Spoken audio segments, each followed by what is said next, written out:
Hey guys, welcome to this week's podcast episode. I'm really delighted for our next set of guests for the audience, April and Jay Matta. They are the founder and CEO of 5D Mystics, as well as the show, the Gnostic TV Network and 5D Economy Academy, Spirituality Raw. They are entrepreneurs, and I love bringing entrepreneurs that bring a spiritual, energetic dimension for the audience and listeners, how energy and intentions can be used to manifest your goals and your dreams and your business and your relationships. And I'm happy to have their thoughts and ideas on the show. So, April and Jay, welcome. Thank Thanks, you Dr. Chris. How so are you? much. Nice to It's see an you. honor to be in your house. For sure. Yeah, what's interesting is I love keeping it very informal. So all my friends call me Chris, and so talk about your stories and how you came to be what you do currently. So yeah, we are our background, just as a quick backstory, is we've been together as a married couple for over 20 years now, and our background, we started together in owning insurance agencies and money lending, and realized probably about, I'd say about 2010, is that you know what, there's some cool mysteries. Let's go on the exploration. Let's go on the journey. So we sold the business and got into this thing called the internet at that time, and said we should figure that thing out. And so we went in there and we figured the best way for us to do that was to say, because our business was always asking questions, what we did in financial services. So we said, you know what, let's use the same method. Let's ask the greatest minds, the greatest mystics out there, find out what they do to live. How are they getting through life, and how they experience life? So we did that, and by doing that, it turned into 3,000 interviews later, which turned into a show called Spiritually Raw. So it's been a real amazing experience for us to be able to, A journey. yeah, to be able to bridge that, we call it the third dimensional world of, if you would, of running a financial services agency to, having very eclectic, if you would, or abstract conversations in life. Yeah, better word, right? But really bridging that gap, because for us, it's really about, we have come to terms based on the people that we spoke with, that we're here for a reason, but we didn't always get the greatest playbook to live by. So we got to figure it out. And that's what we continually be on the search for. So this is why we do what we do, is to continually figure out, look, we're here. Let's find out why. And make the absolute best of it. Yeah, it's quite a fascinating story and a journey, and I love again, I love this spirituality. I'm a empath, and I have a slightly intuitive, so I love just kind of getting insights, and I love breaking it down into different themes. And you have this myths of manifesting and the fear of success. Most of us don't even think we fear success, but you talk about this fear of success, and subconsciously we not even realize it. That's absolutely true. I think there's been, I don't want to use the word, let's say misguided information about manifesting, right? And I think we've probably all been there for such a long time. And, you hear you doing all the right things, you're eating all the right foods, you're saying what you think are all the right mantras, but your manifestations aren't really happening the way that you really at the speed or that you want them to happen, or maybe they're not even happening at all. And I think where a lot has been misguided is it's all been really taught really on a surface level, but there's actual mechanics behind manifestation. And when you start to really understand and peel apart that orange and understand the mechanics behind it, your manifestations, what we have found, just significantly and rapidly come into reality. Some of the myths is that, people are, and this is what we're here to help with, is because we have taken a deep dive into this every day. This is our life, is to deep dive into the principles and concepts of manifestation. So to hopefully shed some light on others so they can have a better existence.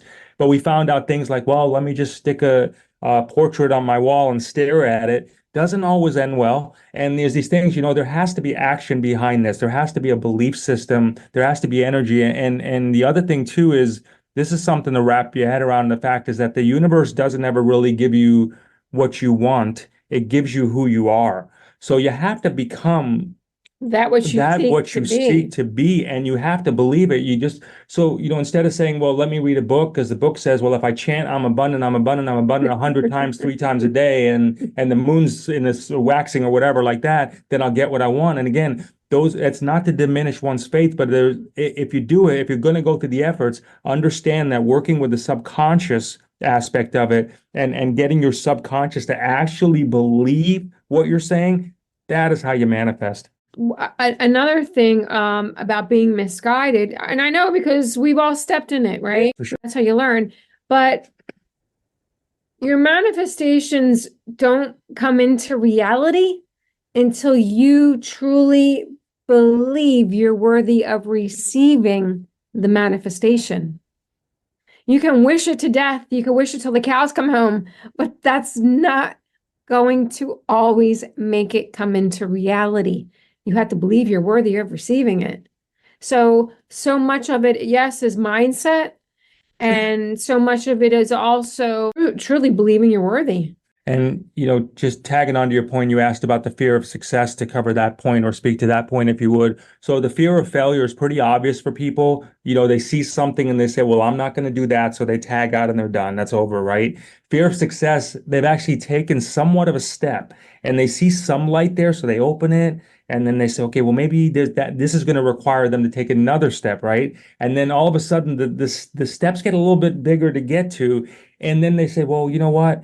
I don't know if I'm ready to take that step. So they run back out and they run back out. So there's the aspect of going through the journey of going to the depth, because our experience over this time has shown us that success can be as easy and as difficult as you truly make it. And that's not a woo-woo statement. That's real. So if we want something to say, Harder than always we do. And that's just our natural, our own way. yeah, that's our natural instinct, is to make it harder. But then, if you can actually tap into that consciousness and realize that you're part of co-creation, you're part of this infinite design, if you would, then if everything you've read, everything you've heard, everything that's been taught to you, try applying it and realize that, what do you have to lose by applying it and saying, I am going to create this right now. I am deserving it. And by the way, thank you for making me the wealthiest and healthiest person in the world. And you really start to embody that kind of principle, the physiology will change to such a. I think too, just tagging on what Jay said, let's reverse this that we've all heard. The universe has something in store for me. We've all heard that. The universe has something in store for me. Well, let's reverse that thinking for a second. What do you have in store for the universe? Right? Yeah.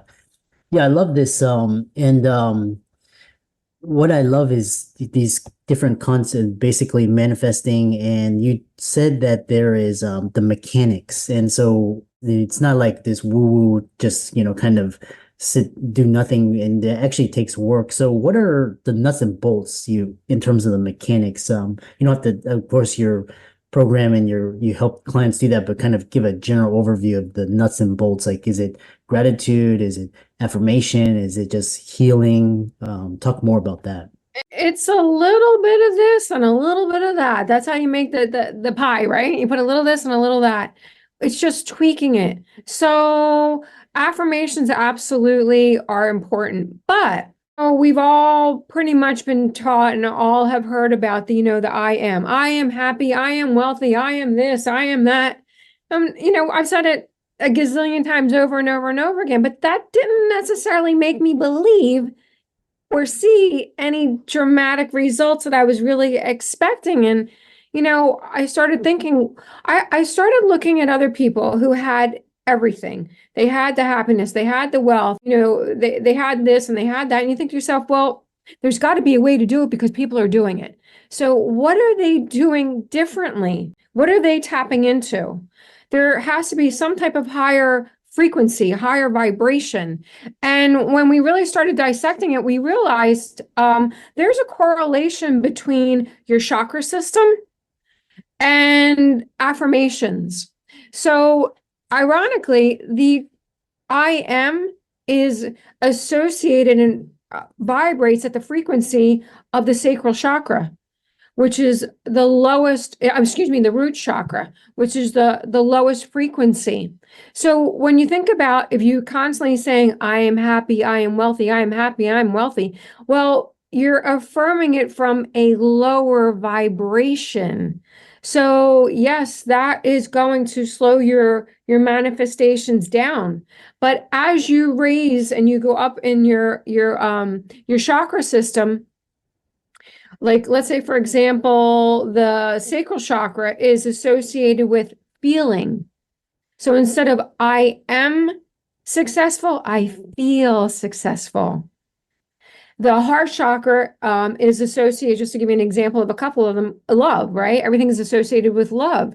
So imagine now taking the I am wealthy to I love prosperity and abundance. See, there's a different frequency and a different vibration. And going to your crown chakra, that's associated with understanding. So instead of I am, it's I understand I'm worthy of.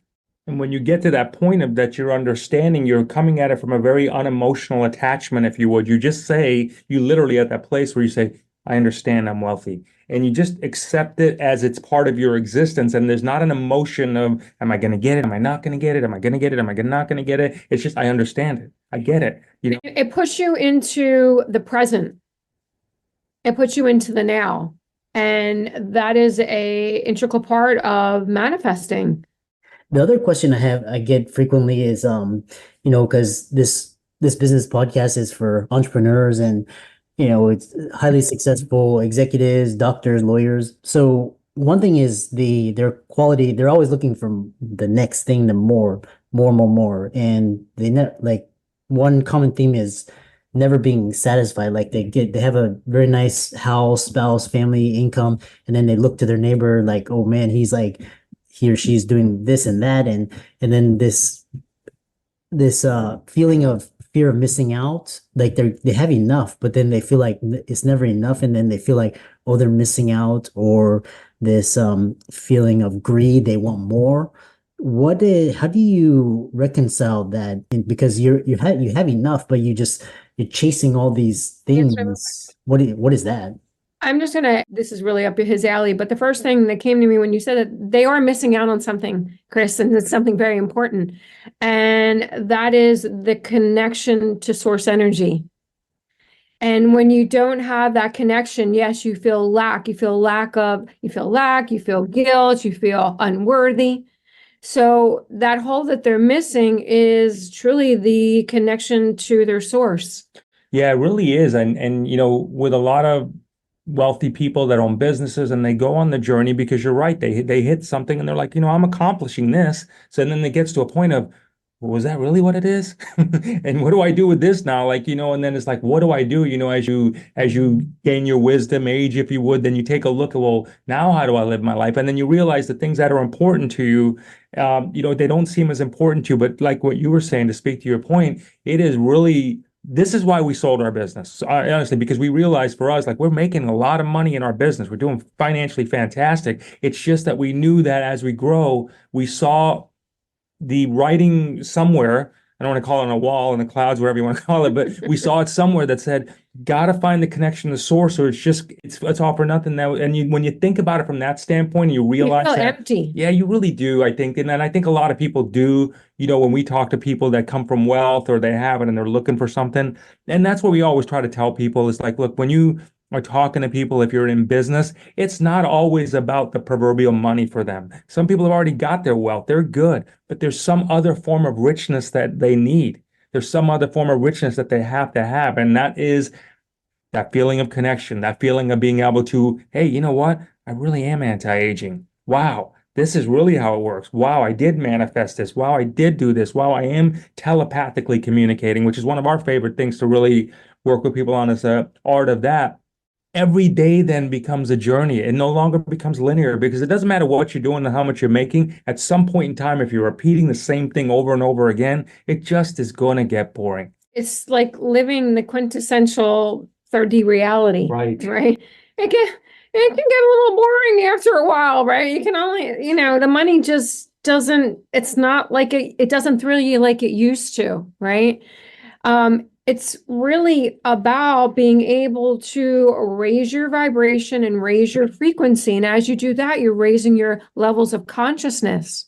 And as you're raising your levels of consciousness, that's really where the true riches lie. If you think of life like how we've been able to process life, if you would, just an analogy is as a video game. You get to another level, there's things get a little harder. You get that, you feel rewarded, you get to another level, things get a little harder, you go up, you get rewarded, but things just they come at you. But if you look at life like, I don't know if anybody else has proven any type of concept so much different, if you would, but if you do take a look at a life as a video game, you'll start to look at life differently. And then you'll start to take a look at not taking things so seriously, not being so attached to the outcome. Because when you do lose attachment, therein lies where your abundance, and that's where your prosperity, that's where what you're looking for, your spiritual richness, if you would, that's where that starts to come in, because you're not just you've let your quote unquote ego out of the way and let your spirit really go out on the search to find what it needs to do. It's very counterintuitive because I did this experiment where I did this experiment. 1 week I was just 24 nonstop, just burnt. And then like I saw like, very minimal. And then I did another experiment 1 week where I just said, okay, do 1 hour of this. And that 1 week where I did nothing, there was more progress than when I was just, Totally. Absolutely. Okay. And it sounds counterintuitive. You're like, how could that possibly be? But it is, because you're allowing your mind the time to rest and retrieve the information from a higher dimension. And then when you're able to do that, you're able to, it's like you're cutting the fat out very, very quick. You're getting the information. Okay, I got it. And they're giving you the answer in the direction that you are working 24/7 trying to figure out, when the universe is saying, hey, slow down for a second so you can catch the information that we're trying to send you. And once you do that and you allow yourself, and you're in a place of like balance, because at 24/7 you're off balance, right? So everything's chaotic, nothing can get in. When you're at that level and space of that, you feel balanced, all of a sudden you're like, ah, is that what you've been trying to tell me? This is like successful academics, they they tend to get into the books, right? And let me read the books, let me read the theory. And then and so we've interviewed thousands of authors, and we really don't read anything that much at all, because the reason for us, what we found out is like, well, if we're reading, it took us out of what we were possibly missing. So just try on the exercise, if you would, of people that are watching, is that try even for 30 days, like not a long time, but try, like there's even biblical, and I'm not by any means any biblical scholar. I don't think I've ever read a holy book, but I know versions of things like they'll say like, be still and know that I'm God. You know what I mean? Or God, or something along those lines, right? And there's versions of just kind of like, just take it in. Take it in, because if you're trying to, like I see this a lot when people are at spiritual seminars or religious, they're feverishly taking notes, right? I'm like, well, I'm kind of missing the point. If you're supposed to feel something, you might miss something if you're just there to just take a minute from the notes and just kind of feel and connect with that energy. And then you'll start to see, and then when you start to feel and connect with that energy, you start to validate, hey, something's going on here. Then you do it more, but you want to do it more is what I'm saying, because you start to feel that feeling of it. You start to feel alive. Like a feeling you've never felt before. It's relaxed. You don't feel stressed, and you feel, oh, I can breathe now, and the sun is shining, and I can smell the roses. And all your senses are starting to really work now, right? And it's like you're literally giving your body a reset.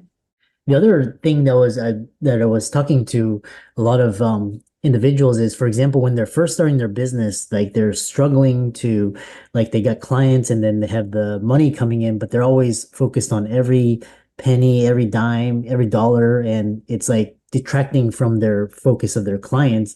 But then they reach a certain point where it's like they have to, the money is flowing in and they can focus on the clients. And then a lot of them struggle with just letting the money take care of itself and focusing on the client. So what is that energy there? That's energy. It's a third dimensional attachment. So we live in this world let's call it 3D for the sake of conversation, third dimensional world. And it's part of the rules of engagement. We need money, and that this third dimensional world says you have to have money to get what you want. So we get it very attached to that. And the natural instinct is like, well, let me try to figure this out so I can save the money, I can accumulate the money. We're again kind of intuitively, we counterintuitively realize that, look, if we're going on the journey, if we're going to attempt something new in our life, Guess what we're going to do? Our favorite word is outsource. So meaning this is that Right. we were not interested in learning how to build our own websites. We were not interested in how to edit our own videos. We still today are not. Video. We tell people, look, if you've made a conscious choice to say, okay, I'm going on my purpose journey now. I'm going to find out who I am. But let me figure out how to edit this video. You know what I mean? Build a Or let website me at the figure same out time. that's not your voice. And if you allow that space to happen, your universe, because you control it, will give you then what you need, pull the right people in place for you, give you the resources you need, and you simply just pay them. And you pay because you'll have it. And it won't even be about money. Money will come, but it won't be about the money. And next thing you know, there's another sense of gratification that comes along with it when you realize that because of your thought process, you're actually helping others have an existence where they can live and have a dignified life because of your decisions too. So you start to think about there's so much that goes along with releasing, so many benefits what goes along with. If it's about you, then make it about you, and then you'll evolve with that theory. And also what you're doing is you're creating more of what you don't want, right? So they're focusing so much on the things that they don't want that it's causing and creating more of that in their reality loop. So until you get out of that and step out of it and realize I want to focus on the things that I do best, the things that make me happy. And then you let go and release of the things that are weighing you down and, not fulfilling you. That's, I think, one of the biggest trips that entrepreneurs get stuck in. They feel like they have to wear 10 different hats. Hey. And it's actually the worst thing you could do. Yeah, find your purpose. So what was it for? So Yeah, I love that. I love the idea of release and let it go and control. And there's so many instances where it's like you release this one income stream and then another income stream comes in that's like 10 times more than the one you let go, but you have so much struggle just letting go of that just because it's like you mentioned you're so attached to it. Mhm. We have a couple more minutes. Like I said, I'm always been fascinated with the spiritual realm and talk about the work with healing trauma and how it manifests. Because, trauma is like, we all get triggered. We've all got baggage and, it's really hard to revisit that and heal it and address it. So how does that help? And how do you know you're healed, or how do you start the process? Well, this is a topic that, could be a whole other show, but you cannot go back and change the past. You cannot go into the future and predict what is or what is not going to happen. All you can really do is control the absolute now and focus on the now. So I think a lot of the times, so many people get tremendously stressed out, focusing on what they did in the past or what may or may not happen in the future, and they forget about living in the present. And as simplistic as that sounds, that's really what it is. If you focus on the now and be grateful for what is coming and be grateful for whatever has happened in the past, and focus on the now. This other really quick, I want to share this with people. This is the quickest, easiest way to raise your vibration and to start creating a real life that is going to make you happy. Start doing the things in life every single solitary day. Do the tiny little things that make you feel good. And similarly, start releasing the things out of your life that are not bringing you happiness. To quickly, just the way we use it is think of your life as that you really don't ever release it. You're an open wound. What you do is you get better at healing it fast and faster and faster and faster. When it cuts, it's all close, it's healed. And that's what you do. So that's what you strive for. Don't and let go of the guilt. I mean, whatever you did in your past, I mean, my gosh, it is done now. It is done. Forgive yourself and just know that it was done. Whatever you did, or it's done now. It's done. It's part of your spirit journey. And you'll hopefully have learned from it, because if you didn't, it'll come back in a bigger way. But just understand that's all it really is. There's nothing other than the fact of, if you can learn to forgive yourself and realize that, whatever you did, you've already done it, and you're learning to get better, or if you would, or start to progress from that, then you're already on the journey to healing, and good for you, because every everybody that's breathing has some sort of regret in their life. I am sure of that. So just don't worry about it. It happens to all of us. Right. There is no judgment. There's no higher energy that it will ever judge you. You are the only one that is judging yourself. What a fantastic conversation. And we could, like you said, this conversation could go on for hours. How can people contact you, check out your work, reach out to you, work with you, and so on? So, I mean, the best way to find out more about our vibe and check it out is go to Instagram 5D_mystic. So don't forget to put the underscore in there. And then just messages manifest, and we'll actually send them a guide, which will show how the chakra guides, which show the correlation between your chakras and what to say for the ultimate impact on manifestation. So that's 5D_mystics, and everything else will be in there so they can check us out. And look, we're looking for our soul tribe, and we suggest everybody else does the same thing and have a great time in this wherever we're at. Yeah, I love that. And I love the vibration and the intensity and just the positivity of the discussion. And so for all the listeners out there, be sure to check out April and Jay's resources, all the energy, the chakras, and give them a like and follow on socials. Reach out to them to work with them, healing, manifestation. And with that, thanks so much for coming onto the podcast. Yes. Thank you very so much for much. having us. Much love. Much love to you.